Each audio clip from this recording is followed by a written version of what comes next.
Hello, everyone. My name is Dr. Fergal Armstrong, and welcome to Cracking Addiction. And we have with us Dr. Laura Petracek.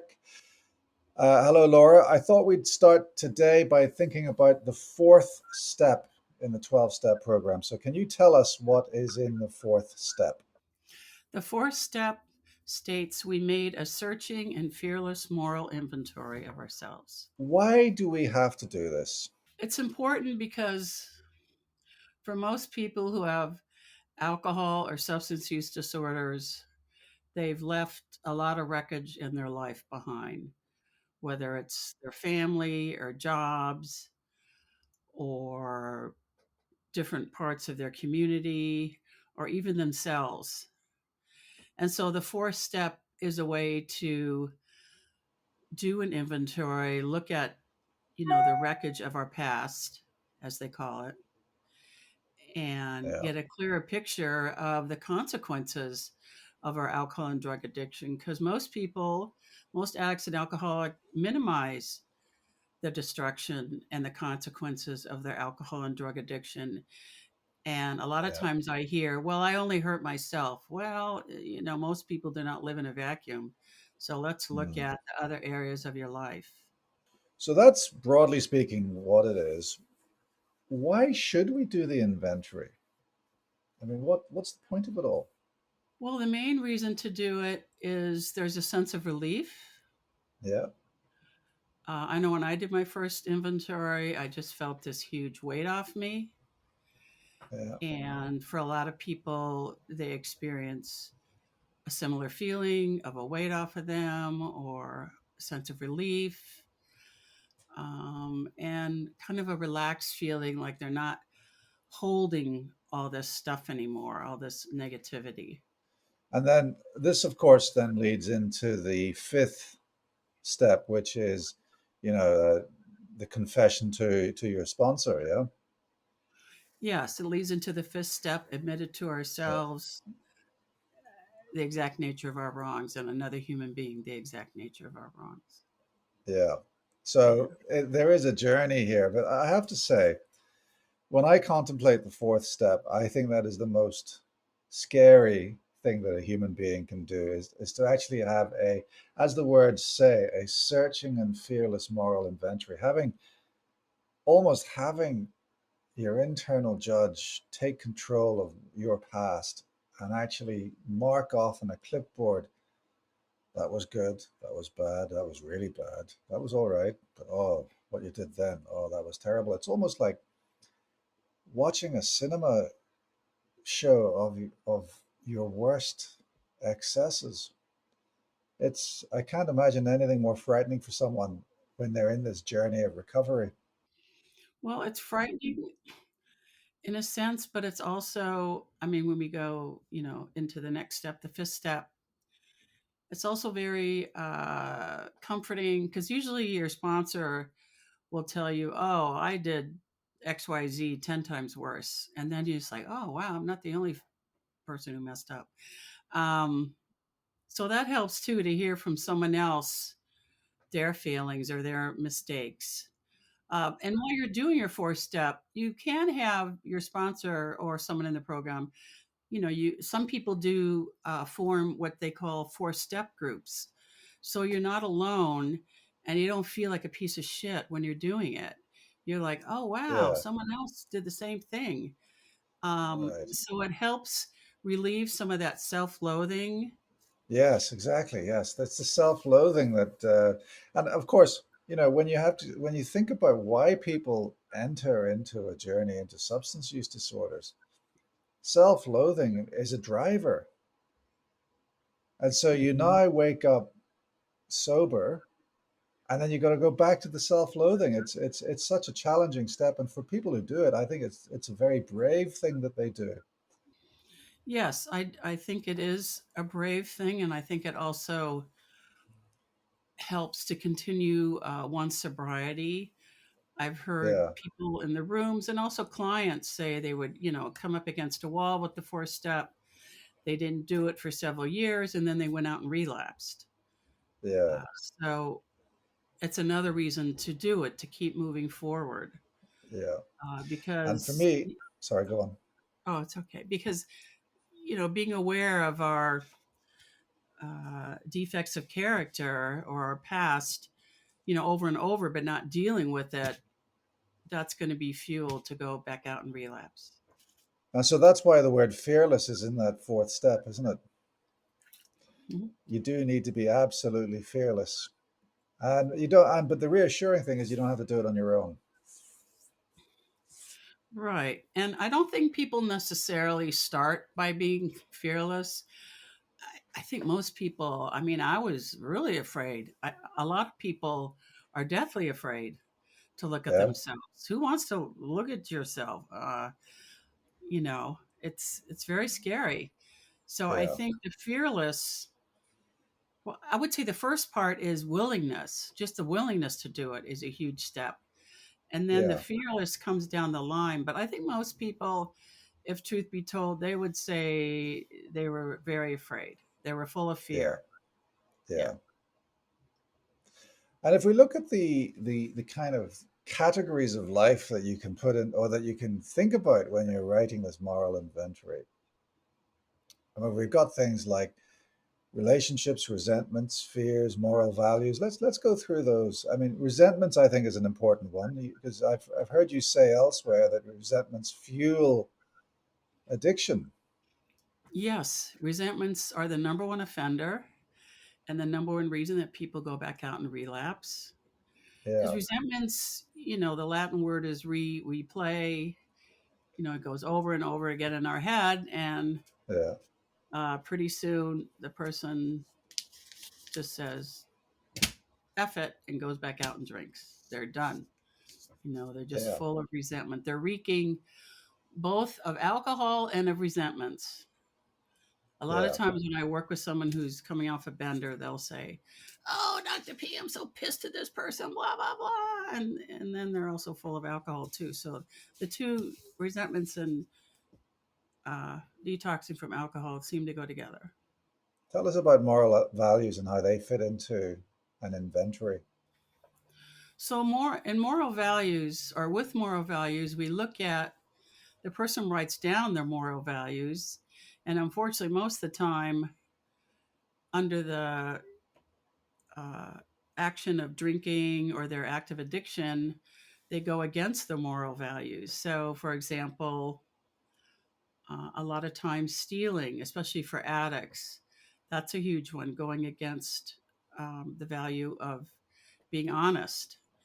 Alcoholics lie all the time, and so do addicts, to protect their addiction or their drinking. And Yeah, so, if honesty is one of their moral values, which for most people it is, then that's mhm, one thing they first have to look at. yeah, Another value could be um, fidelity. Another value could be, um, being giving. And most addicts are about taking. And so, unfortunately, with most values or moral values, addicts and alcoholics tend to do the opposite. That's where yeah. their addiction has taken them. So it's a reacquaintance with one's anchors in life, and really, you know, the addiction's taking you away from the anchor, and your recovery's a journey towards your anchor, towards your moral values. Right. Your addiction does, your morals are your mooring. And Yeah, your morals are your take, mooring. Yeah, yeah, addiction does take us away, and yeah, alcoholism from our mooring, and yeah. recovery helps bring us back. And fear. Let's talk about fear. How does fear drive addictive behaviors? Well, it depends on what the addictive behavior is, but let's say someone is afraid of being caught. They stole something, or Mm, they wrote a bad check. I don't know. They don't use checks much these days, but then they'll make it worse by, if they get a letter in the mail or they get confronted, they deny it, and then they maybe end up in court and deny it. And pretty soon the truth is out, but now there's a lot more consequences because they didn't own up to it in the first place. Or let's say with a family member, they lied about stealing their credit cards, and then they spend 20, 30,000 on their credit cards, and then they're Mm. still confronted and still denying, and then by the time the truth comes out, the family really doesn't want to have anything to do with them, and who Yeah. could blame them? And that then brings us to the issue of relationships, isn't it? So, I mean, part of the moral inventory is to think about one's relationships, and they can be healing, but they can also matter. The lack of relationships really is one of the symptoms of substance use disorder. Well, lack of relationships, yes, but I have found more people I work with, they're still have connections, or they're still in relationship with family or friends. Um, but the problem is more the family or friends or husband, wife, partner. Uh, they don't trust them, and they could be clean Yeah, and sober 6 months, a year, 2 years. And like Dr. P, I don't care how, I don't trust him. I don't trust her. She's just going to go back. And so that yeah. trust takes a long time for the family and friends to rebuild, because usually it's not the person's, first rodeo going into treatment or getting clean and sober. And so there's a lot of lack of trust on the codependent side. And to actually have to go through all of this, to go and think about how you're how you as a human being have got these resentments, fears, values that you've failed, relationships that you've let down, and to think about this fearlessly and searching is such a challenge. And do you write it on a piece of paper? Do you make a movie of it? What's how do you actually do this? I was in college at the time, my first four step. And so I did it like a term paper. I had a Yeah. huge blank notebook, and I just wrote and wrote and wrote and wrote and wrote. And I had like probably 50 pages. And my sponsor's like, oh my God, but you don't need a dissertation on the four step. But I did. I just wrote and wrote until I got it all out. Hmm. And there are some people who have turned their four steps into a movie or a play or a song. I actually used to bring in my guitar and sing this step now that I remember it. Yeah, I used to sing about this step. And Hmm. so, it's very involved. It takes a lot of time if someone's doing it right. I How long think does it take? well, it took me weeks, but I'm a perfectionist and I have to get an A plus and everything. So I, Was uh, that part of your moral inventory that you were a well, perfectionist? that's how at the time I approach things, sometimes in my favor, sometimes to my detriment, but to do a really thorough job. Um, Yeah, right. And so you actually go through this moral inventory with another human being, with your sponsor. Is that right? And do they do you give them a line and then they say, "Oh, well, it's not that bad," or talk me through the process. well, you usually read through it. And then if there's certain parts where a lot of emotion comes up, or the sponsor can relate to what you're saying, then they'll usually say, can we stop here for a moment? Or, I Yeah, notice a lot of feelings are coming up. And sometimes it's done over several sessions. Like I, as a therapist, have actually sat with a client doing their fourth step because they didn't have a sponsor or someone else they didn't want to do it with. And yeah. yeah, so it takes several hours usually. And the person, you choose someone who you trust. Which then we've done we've talked about the first three steps, and we haven't really explored the role of the sponsor. But this is absolutely crucial in this step, isn't it? You cannot really do this step without a sponsor. Yeah, you cannot do this step without a sponsor. Right. I think it would be just like banging yourself over the head, Yeah, looking at yeah, all your faults yeah, and failings, and it would not be helpful at all. yeah. So really, I think, this is one of the steps that really does delineate those who are spectators to those who are actually performers within the 12-step program. I wouldn't necessarily say spectators. I would say this step separates those who are committed to their recovery. Yeah, Yeah, and yeah, those who are and just window shopping. window shopping. Yes, that's a good way. I mean, yeah, and it would. I can imagine how it would take a number of conversations with a sponsor, and I would imagine that it would take, the sponsor gently probing. Have you thought about doing this? What do you? Shall we sit down together and have a think about it, or is it that you just suddenly do this step and then say "ta-da" to your sponsor? No, you usually what they recommend, it's not in the literature, but what they recommend is when you're ready to do your fourth step, you tell your sponsor, okay, let's say today's October 12th or the 13th, I guess where you are. I'll have it done by November 4th. It's like an Right. assignment. If there's a Yeah. deadline, you're more likely to do it. If people don't Yeah. make a deadline for this, it just drags on for months and it's not healthy. Right. Right.